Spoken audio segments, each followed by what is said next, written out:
일기 신도시인 우리 고양 창릉지구 사업이 본격화가 됐다고 들었거든요. 네네네. 네, 그래서 이 신도시 개발이 과연 일산 부동산 시장에는 어떤 영향이 또 미쳤을지 그게 좀 궁금합니다. 자, 예. 일산 그러니까 고양시 창릉지구가 또 움직이는 이런 구조로 가고 있습니다. 예. 그러다 보니까 고양시하고요, 이쪽 은평구 사이에 보시면 이렇게 향동지구 바로 앞쪽에 이렇게 논밭, 전답들이 있는 곳을 전부 다 이제 원흥 삼송 지축과 연결되고 밑쪽으로는 향동지구가 연결되고요. 서쪽 방향으로는 구도심인 화정동 쪽 해서 고양시 쪽으로 이렇게 연결되는 이런 구조를 갖고 있습니다. 그러다 보니까 실제로 지금 이쪽 일기 신도시 제가 좀 표시를 한번 해드리면 일기 신도시 개념의 아파트 가격이 뛰어야 되는데 그 뒤에 연이어서 원흥 삼성 지축 향동, 그 다음에 바깥쪽으로는 식사지구, 그 다음에 탄현지구 지구 단위 개발로 공급량이 많이 늘어나는 구조. 또 실제로 2004년 이후에 2기 신도시 발표를 또 하면서요. 파주 운정 신도시가 또 바깥쪽으로 일산 신도시 바깥쪽으로 이렇게 공급이 늘어나는 구조를 갖고 있습니다. 이것도 거의 30만 호 다 짓게 되면 30만 호 가까이 늘어나는 구조. 그다음에 이 바깥쪽이 아니라 이 밑쪽으로 한강을 바로 건너면 일산대교를 건너게 되면 김포 한강 신도시 바로 밑으로 인천 검단, 그다음에 3기 신도시는 계양 테크노밸리, 부천 대장지구. 그러면서 이렇게 아파트들이 공급되는 이런 시장을 갖고 있죠.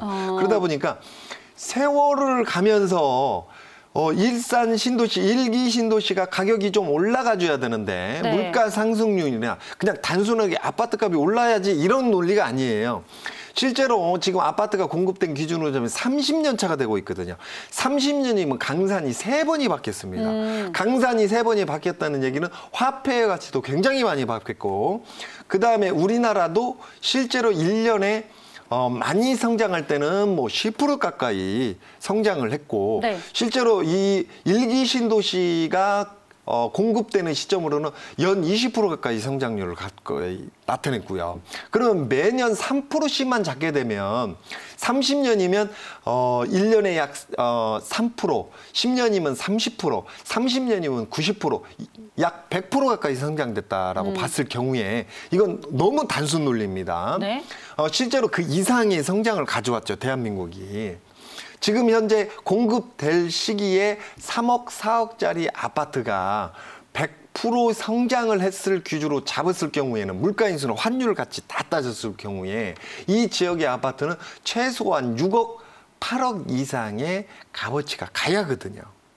그런데 현재 기준으로 잡으면 분양 기준에 밑으로 떨어졌다가 지금 분양가 조금밖에 안 올라와 있습니다. 일산, 고양시도 마찬가지입니다. 고양시, 일산, 서구, 동구는 그냥 30년 동안 제자리 걸음만 하고 있다. 오히려 후퇴했다 이렇게 볼 수 있거든요. 이 위주로 갈 수밖에 없는 구조에 지금 3기 신도시, 그러니까 인구는 계속 늘어나고 있으니까 인구가 늘어나는 양만큼의 수요층이 늘어나는 구조.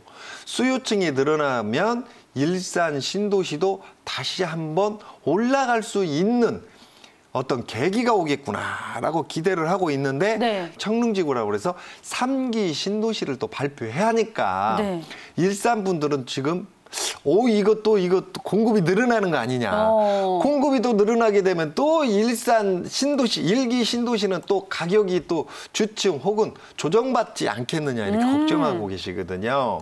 그런데 우리가 걱정 안 하셔도 좋은 게 여기에는 교통 호재도 있고 GTX A로선, 그 다음에 GTX D로선이 인천, 그 다음에 검단, 김포, 한강 걸쳐서 또 일산까지 들어올 수 있는 이런 구조, 경절철이 들어오는 구조, 그다음에 3기 신도시가 창릉지구가 또 움직이게 되면 서울과 그 중간에 산과 들녘으로 잘라지는 구조, 이렇게 구조가 좀 그랬는데, 그냥 은평구 다음에 그 사이에는 향동지구, 직축지구, 원흥지구, 삼성지구 쭉 연결되죠. 네네. 바로 그 사이에 또 창릉지구 또 들어서고 3기 시대. 그 다음에 바로 덕양구, 그러니까 과거의 고양시청 자리를 딱 자리 잡고 있고요. 그 다음에 대곡, 능곡 재건축 재개발 시장이 함께 움직이게 되면 서울에서부터 시작해서 쭉 연결해서 도시가 연결돼 버리니까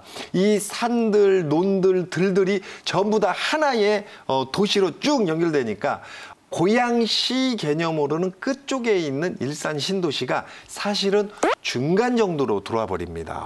왜냐하면 파주 운정이 뒤에 딱 자리 잡고 있거든요. 그래서 결론적으로 말씀드리면 일산 신도시는 이번에 바이러스에 의한 경기 침체에 의한 대한민국의 부동산 시장이 조정받는다고 하면 일산 같은 경우 조정받을 힘이 있을까요, 없을까요?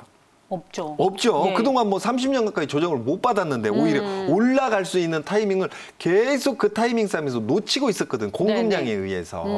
그런데 앞으로 서울과 고양시, 일산 신도시가 하나의 그냥 도시로 쫙 연결되면서 거기에 또 89년도, 93년도에 지어진 이런 아파트, 주거지 시장이 재건축, 재개발, 도시정비 사업, 리모델링 사업으로 또 새로운 건물로 한 번 더 탈바꿈이 이루어지는 이런 타이밍을 또 맞이하는 타이밍이 또 오고 있습니다. 네네. 그래서 단기적 어떤 시각보다는 중장기적으로 봤을 때는 일산은 다시 한번 힘을 낼 힘이 지금 다가오고 있다. 밝은 네. 햇빛이 떠오고 있다. 이렇게 볼 수 있을 것 같습니다.